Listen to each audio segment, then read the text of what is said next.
Si estabas esperando que esta persona se comunicara contigo, te hablara, te buscara, déjame decirte que en los próximos días puedes tener un encuentro, un acercamiento o una comunicación de esta persona de tu interés. Definitivamente no has perdido la esperanza. La estrella te dice que algo importante va a suceder entre ustedes dos.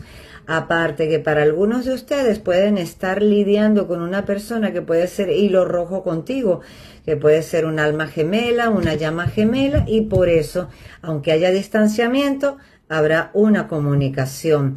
Viene lento pero seguro. Esta persona realmente te va a demostrar su lealtad, su amor, su cariño, y también te va a pedir disculpas o te va a pedir perdón. Viene un éxito para ambos en esta relación, en esta conexión, y es una decisión ya muy importante que tomar.